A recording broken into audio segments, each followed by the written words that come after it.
এটা আমি বলতে পারবো না যে কিভাবে কমবে না কমবে, কেন বাড়তেছে, যারা ম্যানেজমেন্ট আছে তারা জানে।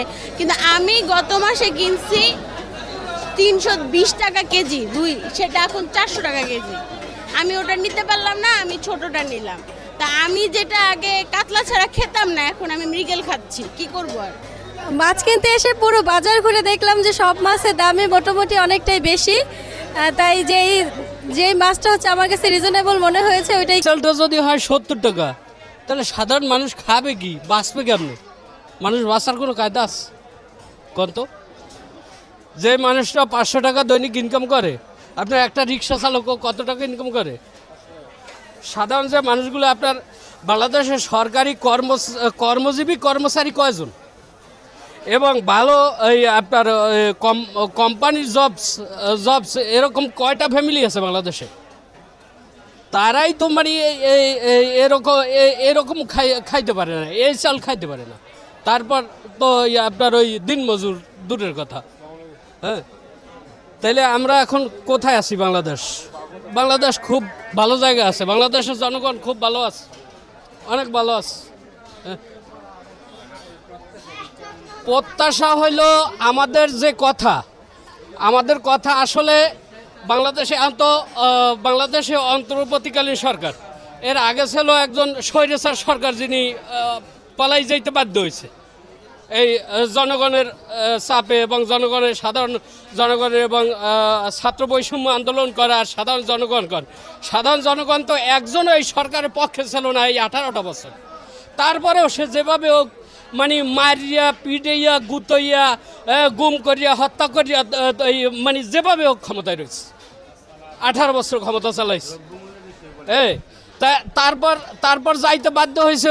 তা আমরা জানছিলাম যে না, এখন মনে হয় যে দেশের জনগণের একটু স্বস্তি ফিরে আসবে, হয়তো যে কোনো ক্ষেত্রে এই মানে দ্রব্যমূল্য একটু হবে, কম হবে, সাধারণ মানুষ নিত্য প্রয়োজনীয় জিনিসগুলো মোটামুটি কিনে ডাল ভাত খাইয়ে বাঁচতে পারবে। তা দেখলাম যে না, কোথাও সেই সিচুয়েশন আসতেছে না বাংলাদেশে। তাইলে আমরা এখন কি প্রত্যাশা করব? তবে প্রত্যাশা একটাই, সাধারণ মানুষের এবং আমাদের কথা একটাই, এর মূল যে জিনিস, আমরা এই মূল জিনিসের উপরে হাত দিতেছি না এখন পর্যন্ত কেউ। সে সরকার হোক এবং অন্তর্বর্তীকালীন সরকার হোক, মানে মূলে রয়েছে সিন্ডিকেট। আমরা সিন্ডিকেট এখন পর্যন্ত আমরা ভাঙতে পারি নাই। যদি বাংলাদেশের সিন্ডিকেট দ্রব্যমূল্যের ঊর্ধ্বগতি, এটা নিম্নগতি যদি কমাতেই হয়, যদি এটা একমাত্র যদি আপনার সাধারণ মানুষের পক্ষে আনতেই হয়, তাহলে মূল উদ্দেশ্য হলো সিন্ডিকেট ভাঙতে হবে। এই সিন্ডিকেটের মূলে কারা কাজ করে? এই সিন্ডিকেটের মূলে আছে বাংলাদেশের প্রধান যারা আজকে দেশে যারা নেতৃত্ব দিতেছে, এই নেতৃত্বশীল মানুষের এদের আত্মীয় স্বজন, এদের বড় বড় এই কোম্পানি, এগুলো সিন্ডিকেটের মধ্যে যারা আজকের জিম্মি আছে। এই সিন্ডিকেট ভাঙলে সাধারণ মানুষগুলো মুক্তি পাবে, সাধারণ মানুষগুলো নিত্য প্রয়োজনীয় দ্রব্যমূল্য নিম্নগতিতে আসবে। আজকের আপনি দেখেন সবজির বাজারে যান, এখন তো সবজির সিজন, বাংলাদেশে এখন সবজির সিজন সারা পৃথিবীতে। আমি একজন প্রবাসী, আমি একজন কৃষক প্রবাসী, আমি কুয়েতে কৃষকের কাজ করি। আমি জানি যে এখন সে দেশেও সবজির আপনার সিজন। আমরা সেখানে যদি মনে করেন যে একটা বাঁধাকপি, বাংলাদেশে একটা বাঁধাকপি এখন মিনিমাম মনে হয় যে 100 টাকার নিচে কেউ কিনতে পারবে না, সর্বনিম্ন নাকি। আর আমি যদি সেই প্রবাসী বসে আমি ইচ্ছে করি যে 1 বস্তা বাঁধাকপি নিয়ে আসব, যদি কাউকে বলি, আমার এক বন্ধুর কাছে যদি বলি আমার একটা বাঁধাকপি খাইতে ইচ্ছে করে, তাহলে ও আমার জন্য 1 বস্তা নিয়ে আসবে। আমার 1 পয়সা, ওই দেশের 1 পয়সা আমার দিতে হবে না। তাহলে আমার বাংলাদেশ এখন কোথায়? সেখানে যদি আমি বাংলাদেশে বসে একটা বাঁধাকপি আমি কিনে খাই 100 টাকায়, আর যেই জায়গায় আমরা প্রবাসী কাজ করি, আমরাই ওই সবজির কাজ আমরাই করি, আমাদের মতো মানুষেরাই করে। আপনার মতো আমার মতো মানুষেরাই করে। তাইলে সেখানে যদি আমরা মাগনা খাইতে পারি, তাহলে আমার বাংলাদেশে সেই একটা যদি কেনা লাগে 100 টাকায়, তাহলে সাধারণ মানুষ যাবে কোথায়? বলেন তো। তাইলে এর মূলে আছে আপনার সিন্ডিকেট। এই সিন্ডিকেট আপনারা মূল মূল ভিত্তি যেটা মূল ভিত্তির উপর আঘাত করতে হবে। বাংলাদেশের যে মানে যেটা ক্রাইম, এই ক্রাইমের উপরে আঘাত করতে হবে। ক্রাইমের মূলে যদি আমরা আঘাত না করতে পারি তাহলে আমাদের দেশ কখনো আগাতে পারবে না এবং সাধারণ মানুষও মুক্তি পাবে না। সাধারণ মানুষ এরকম জিম্মির মধ্যেই থাকবে, আজীবন থাকবে।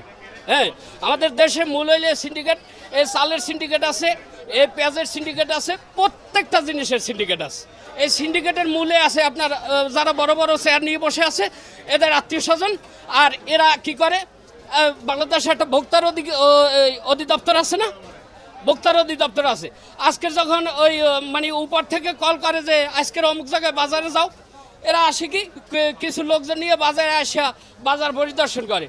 এই অমুকের ধরে এই চাল তো আমি নির্ধারণ করে দিয়েছি 100 টাকায়, আপনি কেন 120 টাকা বিক্রি করেন? স্যার এটা আমার ভুল হয়েছে, বাস ভুল পর্যন্ত ওই পর্যন্ত শেষ। ভোক্তার অধিদপ্তর লোকজন সে এখান থেকে ওইখান থেকে বেরোয় গেছে, এখানে আবার সেই 120 টাকা না 130 টাকা বিক্রি করতে বাধ্য, আর সাধারণ জনগণ কিনতেও বাধ্য। কারণ এখানে জবাবদিহি নেই। উনি আজকের ওনার ডিউটি পড়ছে, উনি আজকের এখানে পরিদর্শন করে গেছে। গত সপ্তাহ সিন দামে আসছিল 280 টাকা কেজি, 90 টাকা কেজি যাতন জাল হইতে পারে, এটাই। এরপরে তো আর কম নাই। ব্রয়লার মুরগি একদম 270, ব্রয়লার মুরগি 175 থেকে 80 টাকা বিক্রি হচ্ছে, আর সোনালী মুরগি 290, 300 এরকম বিক্রি হচ্ছে।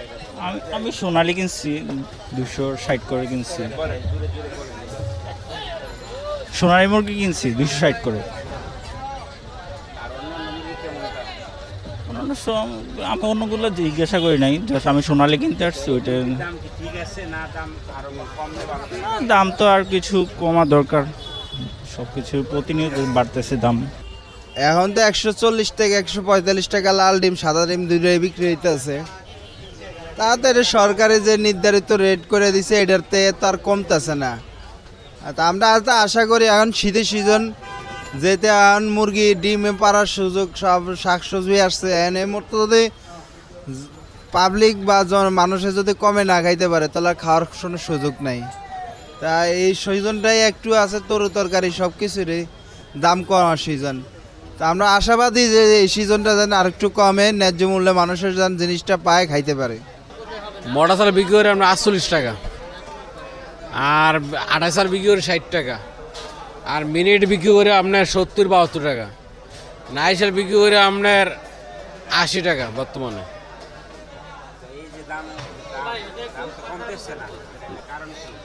দাম কমবো, আপনার নতুন চাল উঠতেছে তো কিছু দাম কমতেছে। এই 28 চাল আপনার আজকে শুনতেছে 1 টাকা এরকম দাম কমবে। এবার কত মনে করেন বড় সিজন না, এটা হলো আমন সিজন। আমন সিজন হয় নারিশ চাল, পোলাও চাল, মানে এইসব ধরনের জাতীয় চাল। আর মিনিকেট, আড়াই সেগুলি হইলো ইরি, বৈশাখ মাসে হয়। তো এখন কিছু 28% নতুন, বেশি সংখ্যক না অল্প সংখ্যকে, ওই হিসাবে 1 টাকা 2 টাকা কম আছে কে দিতে। আর অন্য সব ছেলে দাম বেশি, ওগুলোর দাম কমেনি। ভাই আগে রুই কাতলা ছিল, ওটা আগে তো বেচছিলাম 350, 320, এখন 300 টাকা বেচতেছি, 280 বেচতেছি। পাঙ্গা বেচছিলাম 180, 70, এখন 150, 160। কইমা বেচে আগে 250, 200 টাকা বেচতেছি। ঠিক আছে, এলো হিসাব একটু কমের হইতে আছে বাজার। না না, সে তো মাছ, সে তো আমার কাছে দাম করছে। বল মাছ আগামী সপ্তাহে বেচি 400 টাকা কেজি, এখন 350 বেচতেছি। রুই মাছ বেচি 350, এখন 300 বেচতেছি। কাতল মাছ বেচে আপনি মনে করেন 350, এখন 280, 300 বেচতেছি। কই মাছ বেচে 250, এখন 220 টাকা বেচতেছি। কই মাছ পাঙ্গা বেচতেছি মনে করেন 200 টাকা করে, এখন 160, 170 এই দামে বেচতেছি। বাজারের একটু কম, চাহিদা একটু কম দাদা। যে দাম চিংড়ি মাছ কিনছি এখন দাম মোটামুটি বেশি, দাম কম না, 800 টাকা করে কেজি। আর পাশাপাশি ওই যে মাছগুলো কিনছি আগে, এখন আরেকটু বেশি কিনতেছি। বোতলজাত তেল তো যে বডি রেট যেটা ওইটাই বিক্রি করতেছে, ওর কমে আর বিক্রি করতে পারি না। ওই যে দাম কিনা ওই দামে বিক্রি করি। মার্কেটে তো তেল নাই, ইনটেক যে সোয়াবিনগুলো কোনো তেলই নেই, তীর নেই, রূপচাঁদা নেই, বসুন্ধরা নেই, ফ্রেশ নেই, কিছুই নেই। ক্রাইসিস, আমদানি কম তেলের।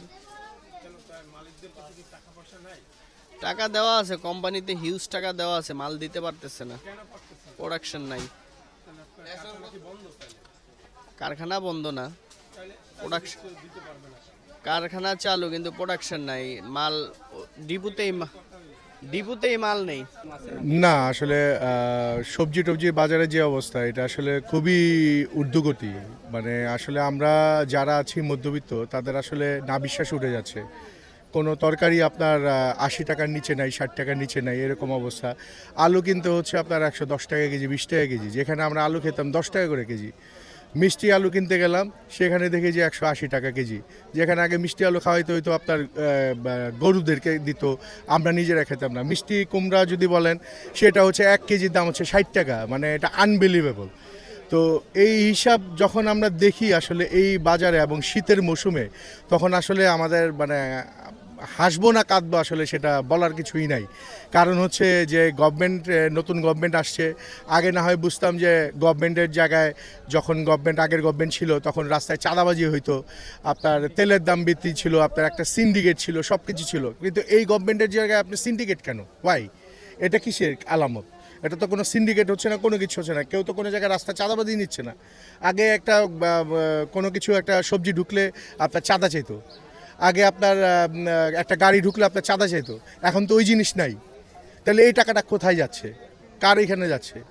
আগে গভর্নমেন্টের আপনার অনেক টাকা পয়সা পাচার করে নিয়ে গেছে, বুঝলাম, সব কিছু ঠিক আছে, বাট দেশের জিনিস তো দেশেই তো আছে, আমার সবজি তো আছে, বীজ থেকে আপনার সবজি হচ্ছে, সব কিছু ফসল হচ্ছে, তাহলে এত দাম কেন হবে? আসলে যেই অবস্থা চলতেছে, এটা আসলে বলার কিছু নাই। ইউনূস সাহেব ভালো বুঝেন, উনি একজন ব্যবসায়ী মানুষ। উনি যদি ব্যবসায়ী মানুষ হয়ে যদি এই অসহায় মানে লোকজন যারা আছে, তার যদি দুঃখ দুর্দশা যদি না বুঝে, তাহলে আসলে বলার কিছু নাই। এখানে আসলে আমরা কিছুই বলতে পারবো না। সব কিছু আসলে নির্ভর করতেছে ওনাদের উপর। আর যারা উপদেষ্টারা আছে, ওনারা কী করতেছে? পলিথিন বন্ধ করছে, ঠিক আছে, এখানে এটা বন্ধ করতেছে, ওইটা বন্ধ করতেছে। ভাই, বাজারের সিন্ডিকেটটা বন্ধ করেন। আগে তো গরিব মানুষ যারা আছে, সাধারণ মানুষ যারা আছে, তাদের তাকে খেয়ে পরে বাঁচতে হবে, এটা ছাড়া তো উপায় নাই। পেঁয়াজ কিনতে হচ্ছে 120 টাকা 30 টাকা করে কেজি, কিভাবে সম্ভব? 1 কেজি রসুন কিনতে হয় আপনার 300 টাকা করে। তো সব জায়গার মধ্যে আপনার সমস্যা। আলু 80 টাকা, 110 টাকা, এরকম অবস্থা চলতেছে। আসলে প্রতিটা জিনিসে মানুষের তো আর ইনকাম বাড়তেছে না, সবাই একদম পুরো বাজে অবস্থার মধ্যে আছে ভাই। এরকম যদি চলতে থাকে, তাহলে লোকজন না খেয়ে থাকবে, কিছু করার নাই। সবাই তখন ডাইটে চলে যাবে, তখন মানুষজন সব শুকায় যাবে, এই একটা অবস্থা। ঠিক আছে, থ্যাংক ইউ সো মাচ। আগে যে টাকা দিয়ে আমরা দ্রব্যমূল্য কিনে খাইতাম, তার চেয়ে এখন ডাবল 3 গুণ দিয়া আমরা যারা পাবলিক এদেশে আছি, আমাদের মতন দিয়ে আছি, এগুলো তো সিন্ডিকেট কথা আপনারা এতদিন বলছেন, এখন সেই সিন্ডিকেট কোথায় গেছে? আমাদের জিনিস তো আমাদের দেশেই রয়ে গেল। তাইলে আমি এখন সেই 40 টাকার আলু আমার এখন 80 টাকা দিয়ে খেতে হয়। এই ডাল কোথায় দাম কোথায় গেছে? সয়াবিন খোলাটা কত দিয়ে খাইতাম, এখন কতগুলো, সব কিছু দিয়ে ডাবলই হলো। তাইলে আপনি সিন্ডিকেট ভাঙতে পারলেন না কেন? সিন্ডিকেট যদি আপনি দ্রব্যমূল্যের কথা বলছেন, এখন তো আপনারা সবাই সৎ, অনেস্ট ম্যান, মানে লার্নেড ম্যান, আপনারা নোবেল লরেট, তাইলে এখন দেশের কথা আপনারা ভাবেন না কেন?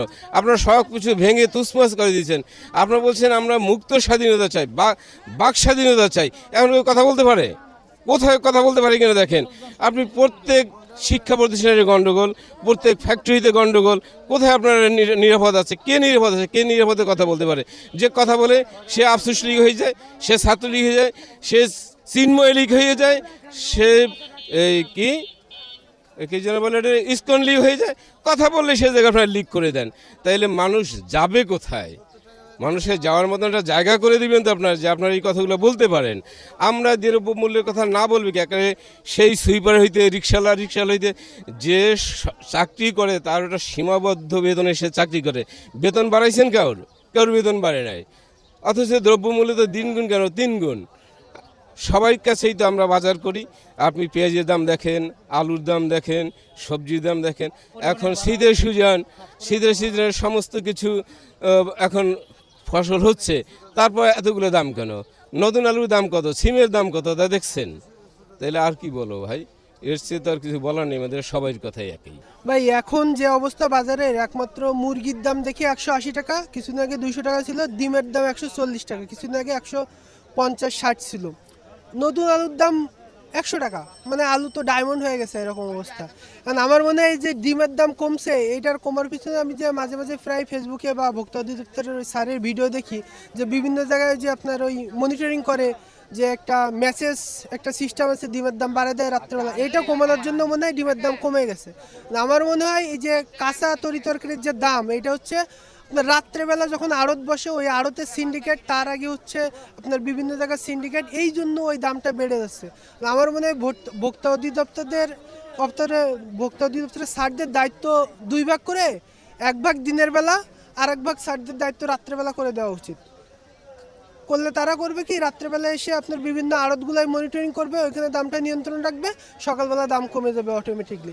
এখন আমি কারো কাছে যে যদি জিজ্ঞেস করি যে আলুর দাম 100 কেন, তো বলে 95 দিয়ে কিনছি 100 করে বেচতেছি। এই যে দেখেন কাগজ, এখন তো সবার কাছে কাগজও আছে। ওইটা আমার মনে হয় সিন্ডিকেটটা দমন করার জন্য রাত্রেবেলা বাজারটারে মনিটরিং করার দরকার। দিনের বেলা এগুলো আমরা বললে বা হচ্ছে কিছু করার নেই। এখন মানুষের সীমানার বাইরে 2-3 গুণ দাম হয়ে গেছে, কিছু করার নেই। আলুর দাম কিছুদিন আগে 55 টাকা, 60 টাকা, ইভেন 70 টাকা ছিল, আজকে পুরানো আলুর দাম হচ্ছে 80 টাকা, 85 টাকা। কি বলবো, পেঁয়াজের দাম তো মোটামুটি আগের হিসাবে এরকমই আছে, কিন্তু আলুর দামটা অতিরিক্ত বাইরে গেছে। আলু তো দেওয়া যাইতেছে 70 টাকা কেনাই বেড়ে যা, 80 টাকা চাইলে মানুষের মাথা নষ্ট, 75-80 মিলাই ব্যস্ত আছে। আলু তো নতুন আলুর দাম কম, 65 টাকা আজকেও কাটা হয়েছে। নতুন আলুর থেকে পুরান আলুর দাম বর্তমানে বেশি। তো দেখা যাচ্ছে বেশি হইলে এখন কি কমু, দেশে তখন কোনো রালিং সরকার নাই, এমনকি দেশ চলতেছে স্বৈরাচারের মতো, যেমন যে যেমন পারতেছে এমনই লুট করে নিতেছে। যদি বলে প্রশাসন ঢুকে বাজারে, প্রশাসন দেখে ব্যবসায়ীদের একদিকে ছিটটা জায়গা, পরে প্রশাসন গেল, পরে বাজারে আবার ব্যবসায়ীরা করে আয়াবো, এই পরিস্থিতি চলছে। এখন মানুষ তো আগে যে বেলা এই সরকার পতন হয়েছে, সরকার পতন আগেও তো আলু 50 টাকা কেজি বেচছি। সরকার যখন পতন হয়েছে 3 মাস, যখন আওয়ামী লীগ সরকার আছেন তখনও আলু 50 টাকা বেচছি, আমরা 55 টাকা বেচছি। এখন মানুষ কই একটু কম দাম খাইব, দেশ গায়ে গেঞ্জাম করলো, রাস্তাঘাটে আন্দোলন করলো, ওখান দেখে আওয়ামী লীগ সরকারের থেকে এই যারা বইছে, সামনে যারা আইব, এরা আরো দেওয়া যাইতেছে মানুষের উপরে, আরো বেশি চর্চা শুরু করে দিছে, বুঝছেন। এই কথাটা কুয়াকেটা, দেশে তো আগেই ভালো আছিল, আগের সময়টা অনেক ভালো আছিল, অনেক সময়টা অর্ধেক হয়ে গেছে ব্যবসা বাণিজ্য আগের তুলনা অর্ধেক হয়ে গেছে। কিন্তু মানুষ এই মনে করেন যে যেরকম গায়ে গেঞ্জাম করছে, মানুষ এই মনে করেন যে এই খেসারটা মানুষ এই দিতেছে, আরো মানুষ এই দিব খেসারটা, বুঝবো আগের সময়টা কি আর বর্তমানের সময়টা কি। আগে তো 120 করে ছিল, এখন 100 করে আসছে আর কি বাজারে, পাইকারি বাজারে।